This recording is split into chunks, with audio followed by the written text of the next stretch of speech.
Welcome to Inspirational Journeys, everyone. My name is Ann Harrison Barnes, and today I have the pleasure of speaking with Alexa Bigwarfe.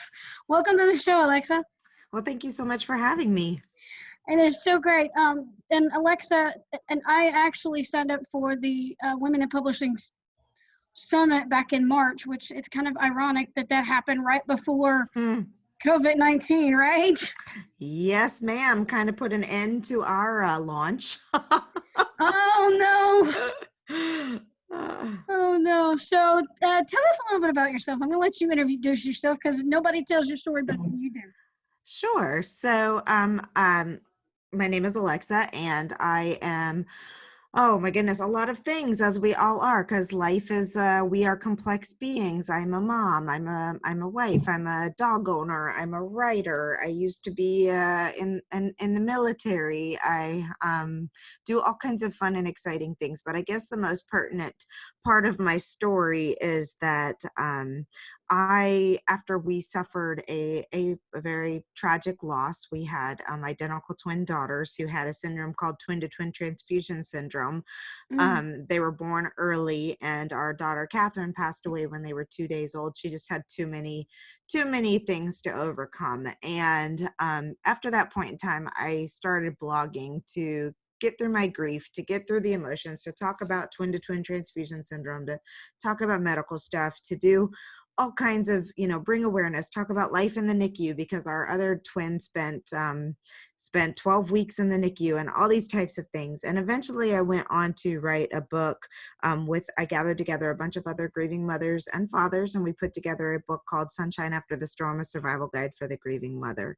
And through that process, I learned the entire publishing route, and I really, really fell in love with the process of writing, publishing, and we weren't too worried about selling that book. We give that book away as often as possible, but I fell in love with the process, and I decided I wanted to write more. So I was also a mom to three children at that point in time. So I was writing about parenting stuff, and I co-authored a book called Lose the Cape: Realities for Busy Modern Moms and Strategies to Survive. And at that point in time, when the second book came out, I started to get a lot of people asking me questions about what I was doing to get my books published, how I was doing it, where I was putting them, where I found all the pieces. And I started slowly over time helping people with the process of getting their books published, and eventually built a business around it. And then I really love sharing resources. I really love helping people through the hard things of publishing the book. So eventually I 5 years ago established a conference, online conference for writers, and that evolved into the Women in Publishing Summit, and that's where we met. Right. And you just answered one of my questions because I was going to ask you what inspired you to become a writer. But when you said the loss of your daughter, and I'm so sorry for your loss there. Thank you. But that was a very, you just answered that question. And my daughter, she's 11, and she was in the NICU for about 4 weeks, I think, because she That's a was like, long journey. yeah. Oh, and it was a traumatic experience for me too. So, Yeah, but anyway, absolutely. so what inspired you to write the book? And forgive me if I botch this, but Ditch the Fear and Yes. So that's a great question. So in my journey to help people write their books, I wound up kind of segmenting into a section of working mostly with women. I feel comfortable with women. I've helped lots of men too. So if you're a man listening to this and you need some help, I'm more than happy to work with men. But where I found my comfort level being mostly at the beginning a stay-at-home mom who was balancing the raising these children and trying to help people, like I needed to be with people who got the fact that they may hear kids screaming in the background or whatever. As my business has progressed, I have and they've all grown bigger. They're in school now, so well, they're not in school now, but yeah. I've been able to move forward with my business a little differently. But anyway, the point of it is I was working largely with women, and I kept seeing the same questions, the same fears, the same hesitations, the same over and over and over, where women, we just carry these fears that men don't tend to carry as much. Like, Mm-hmm. what if nobody likes me?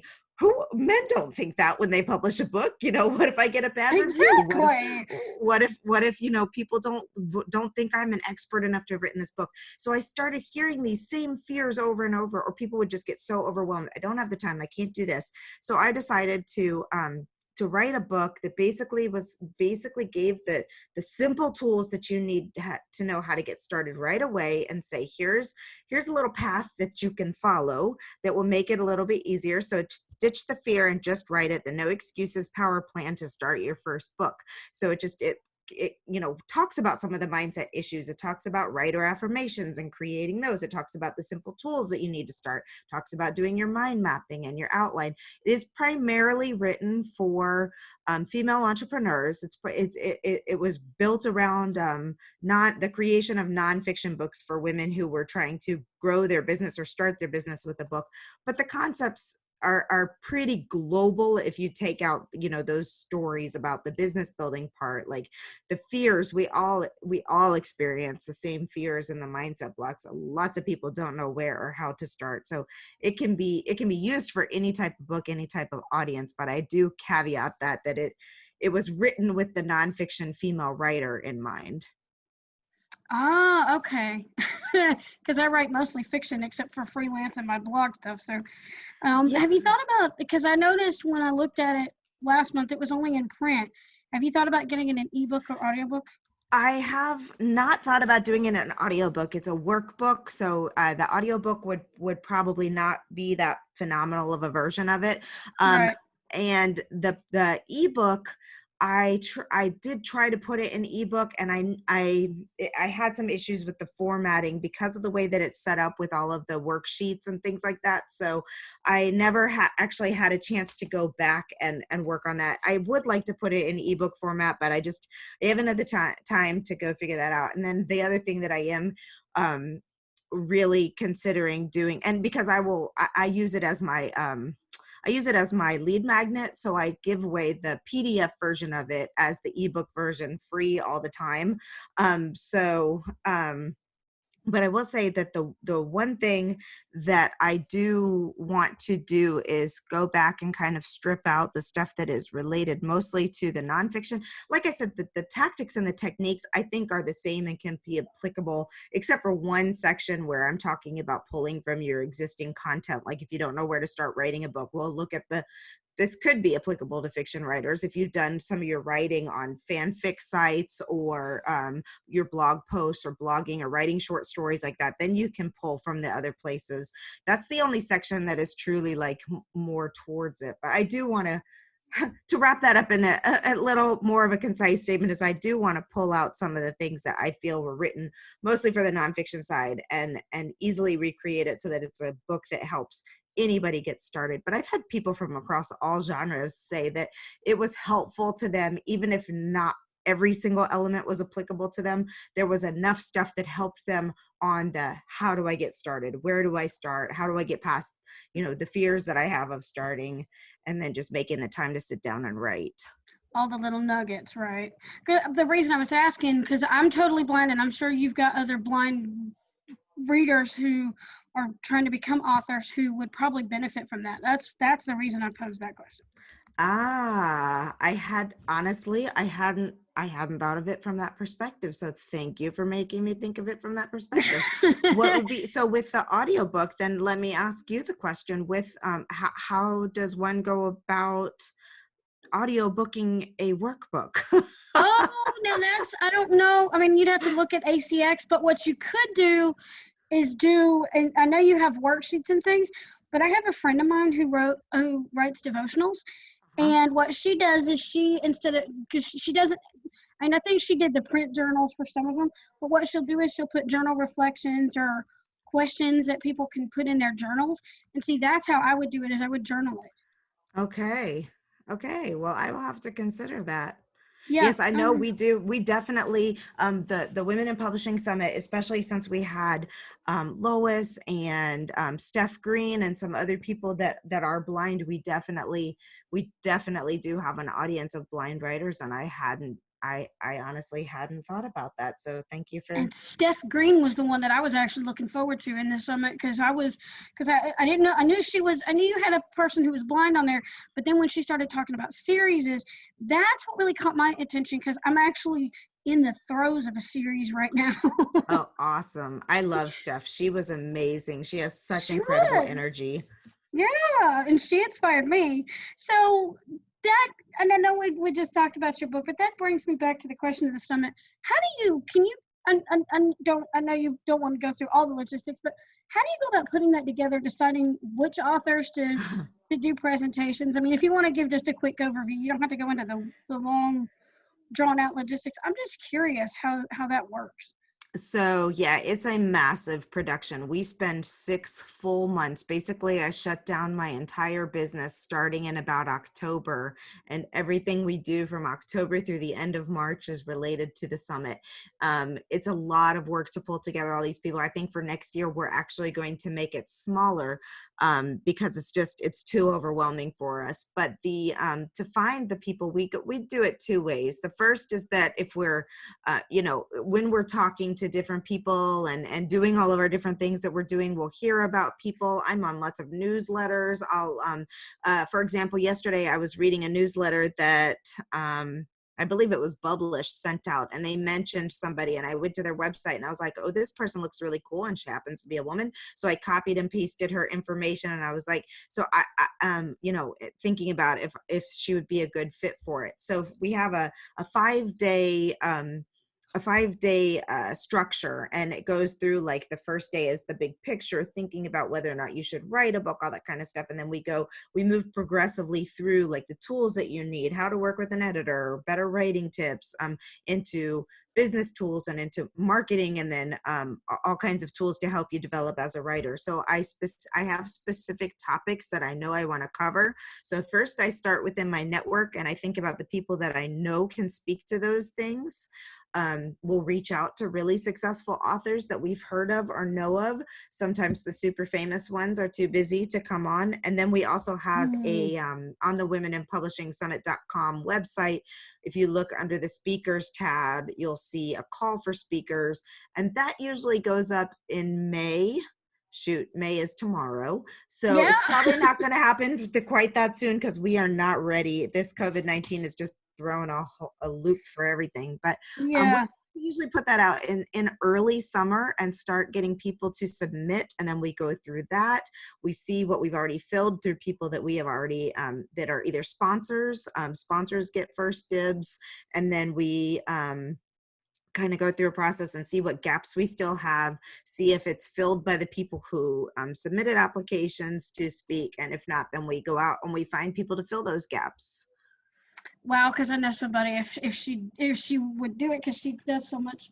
She's busy too, like you, but I know somebody who'd be actually great for it. Yeah, well, tell them to go put their name on right now. What we have out there is a call for speakers, and it's just if you're interested, sign up here, and we'll let you know as soon as the call for speakers is out. But generally, like I said, by June, the call for speakers should be up on the website. Okay, I was about to say, can you send me a link and then I'll forward it to her? Sure, just womeninpublishingsummit.com. Okay, I will definitely suggest that she go and look at that because definitely I think she'd be good for it. Another friend of mine and I both agree on that. But anyway, that's beside the point. So I noticed also on your website that you have other writing challenges like the 5-day grief writing challenge and the 30-day writing challenge for writing your book. Mm-hmm. And I think personally, honestly, I think these are so really. Have you thought about, and I know this, you probably put these together long before COVID, but have you gotten a lot of response from that due to COVID-19? I don't know. I haven't looked to see the 30 days to write your book. That's an interesting question. I haven't really been paying attention to see if we've had an increase in subscribers. It's an automated sequence that I set up like probably 5 years ago. So people go through those and they join our group. They join the Write, Publish, Sell group, and and that's really where they start to communicate and ask questions and all of those types of things. But what I have seen is a massive increase in our existing audience of people actually showing up to the webinars that we're doing. We do at least one webinar a month. In May, we have 2 webinars. One is a free training and one is a paid training. But I've seen a massive increase in people participating in our webinars. I've seen a lot of people showing up to when we go live on our Facebook page to talk about things. So I think that there is definitely an increase of people deciding, okay, I'm home now, I have some more time, I'd like to write my book. But remember at the beginning, I was telling you that a lot of my audience, at least from the Write, Publish, Sell business side of the audience, a lot of them are small entrepreneurs, small businesses, and moms like me, because I built an audience of a lot of women who are in the same age range, same, situation. So I find that many of those women are so overwhelmed by just trying to keep their businesses running and their kids educated that there's been a lot of people also backing away because they just don't have the capacity. So it's a weird combination of people that I have right now. On the flip side, we also have a lot of we'll call them second act women who are retired, who are like really interested in getting going with their book. And now they're like, well, shoot, I can't even leave my house. Nobody's home. I can't see my grandkids. I can't see my kids. So I'm going to write. So it's been a really interesting, like, seeing the waves from both sides of more people coming in and wanting to do stuff, and then people like, no, I absolutely do not have the capacity to take on anything else right now. And I'm in kind of that flow too. It's like, I don't know what I would do if my husband wasn't making sure that my kids were getting their school done every day. I'd have to shut my business down for now, because with 3 of them, 2 in elementary, 1 in middle school, like it's a full-time job. It's a day. I mean, my daughter's with her dad right now, and I'm gonna tell you, it's a full-time job just trying to make sure she gets her stuff done. Yeah, Because she's doing exactly. digital learning right now. So Yeah, yeah, it's hard work. and not only that, I think if the kids don't have that they have the structure of going to school, and then when they don't have that structure, it throws them off, just like it Yeah, throws everybody else off. exactly. And so, do you have any words of encouragement for those who are going through well, let's say the world has turned upside down? Do you have any words of encouragement to help people turn the negatives into a positive? This is something I've been talking about a lot because of how I started writing with our experience of going through life and loss. I'm sorry, loss of life of our daughter.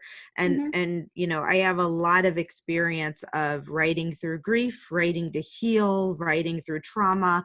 So I've been talking about this a lot. I've done a couple of webinars, and we've got the replay up on the Write, Publish, Sell YouTube channel, which I'm happy to share with you. But I think one of the interesting things that is happening to people right now is that everybody is in a traumatic place right now. Everybody's grieving, whether they realize it or not, even if it's just a small amount. Like, our lives are so different. We don't know when it's going to end. We don't know what life is going to look like afterwards. We don't know all these things, right? So it just kind of puts us on a different level of anxiety. So I've been talking a lot about how to continue to be productive when you are feeling anxious. And for people who have never dealt with anxiety before in their life, and don't even know if they feel anxious right now, I mean, it might be like, are you getting tired faster? Are you having a harder time sitting for long blocks of time and being creative? Are you dealing with writer's block for the first time? Are you getting easily irritated? Like, these are signs of anxiety. And talking about different things like exercising and moving your body. If you can't get outside, then at least getting up and moving your body in your home, doing a little dance party, or just, walking in place, or doing jumping jacks or something. There's something that everybody can do to move their body, even if they can't get outside. Trying things like just meditation, or breathe, something as simple as breathing exercises, making sure that you breathe deeply, stop yourself a couple times a day, and breathe in for 4 counts, hold it for 4 counts, breathe out for 4 counts. Our brains, when we're nervous, we tend to breathe more shallowly, so our brain's not getting that refuel. You're making sure that you're getting enough sleep. I know some people that are now, like, they're struggling with sleep, or they're staying up because they're watching movies till midnight because they don't have to get up and get ready for work, but they're not getting good sleep. So all those types of things. But I would just say, we will come to the other side of this one way or the other. So the one thing that's keeping me going is knowing that even if it doesn't look like I wanted it to look right now, eventually we're going to be to the other side of this. And I don't want to look back and say, I did nothing during that time frame. Now, granted, I'm also not one of those people who's like, okay, you need to make sure that you write the next, like, #1 New York Times bestseller during this time frame. I don't know. If it's 10 minutes a day, if that's all you can pull out of yourself, that's better than not doing anything at all. But just keep looking forward, even if we don't know what that forward looks like right now. Right. And that just reminded me, and there are days I feel more productive, although I don't get out much because I don't want to catch the virus. Right, exactly. I have family who can do the shopping for me. I mean, I have to get out sometimes, but like to go get my daughter or to go to the doctor or something like that. But when Sure. I don't. I mean, I go from here to my parents' house and back, but I get out and walk and stuff. So, but anyway, there are days when I feel more productive, and then there are days like yesterday when I could not. I just could Yeah. not, other than writing in journal, I could not get a word out. But you just reminded me of something that I talked about on my podcast yesterday. For those of you listening, if you go back and listen to that or watch the video on YouTube, I talked about finding another creative outlet. Yes, this is great. Because I've crocheted before, but I haven't done that. But I love music, and so I was, and I don't know if you've done this, but a friend of mine told me about the hand pan, and I found these videos where the hand pan, I don't have a hand pan myself, but I was listening to this hand pan music, and I pulled my karimba, this little baby, out and started playing right along, and it felt good just to get that out, release that energy. Yep, I have a little teeny tiny bongo. Oh wow. And I love just beating on this, and every time I play it, long before I bought this a couple months before COVID virus, but every time I do it, it reminds me of that song, I don't want to work, I just want to bang on the drum all day. And it makes me happy. Music is a great thing. I talk about music a lot too, because music can change your emotions, your feelings, everything, like in a beat. So we do listen to a lot of music right now, trying to keep ourselves upbeat and our kids upbeat. Yeah, I love that, other creative outlooks out, Yeah, and I love, I'm like eclectic. I love different types of music, but I find that they turn back to my favorites right now. Me too. I'm listening to a lot of stuff that remind me of, like, when I was a kid, the 80s and the 90s, and what I loved about life back then. And I've been listening to a lot of throwbacks for sure. Right, I have a favorite artist that I turn to when I really am struggling with a lot of things that I've dealt with in my life, and I've had to do some journaling and had to go through some healing process myself. And so I turn back to that because it makes me happy. Absolutely. And this time you got to turn back to something that makes you happy, because and don't watch the news so much, because that will cause anxiety. I haven't watched it in a while now. I know. I like the local news, the straight from the heart stories. There's a local channel in my area that does these straight from the heart stories. I like that kind of stuff, but the constant news, constant updates, no, you will go crazy watching that stuff. So anyway, I know we got off on a tangent, but I think it was a good tangent though, because people need that encouragement. Yep, I agree. In the light of things. And so where can people find you online if they're starting to write a book, looking for, go ahead. I'm sorry. Yeah, absolutely. If you look for Write, Publish, Sell, you'll find, or Alexa Bigwarfe. I know that's Alexa's obviously an easy name. Everybody knows that now, but Bigwarfe is a little challenging.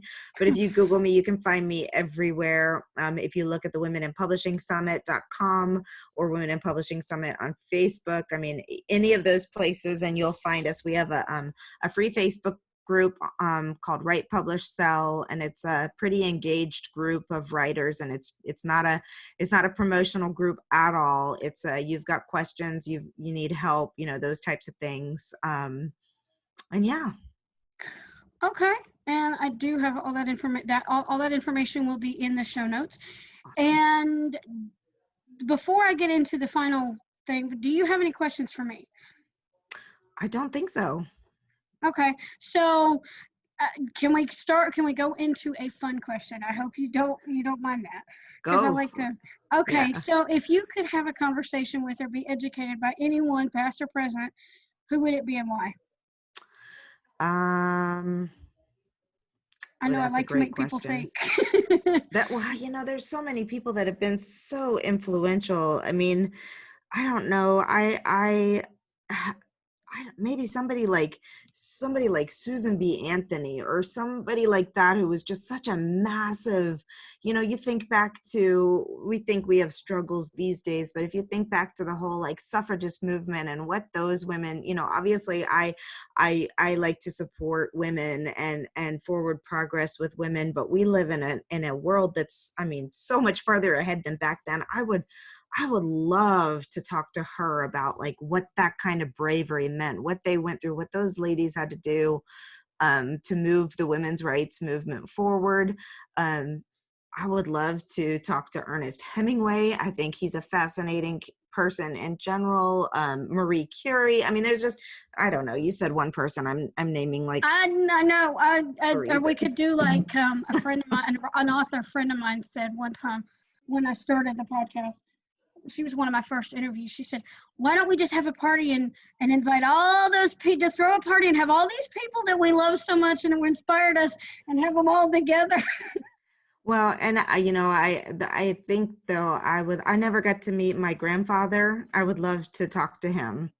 My dad's mom died when she was only 17 years old, and he was a super fascinating guy. He was in Korea, and he was a fighter pilot. He was in the Marine Corps first and then went into the Air Force. And oh my gosh, I'd love to ask him questions about World War II and Korea. And yeah, that's that too. No, yeah, that would be an interesting party, because you'd have all kinds of conversations. Oh my goodness. So much inspiration coming out of that stuff, right? Yep.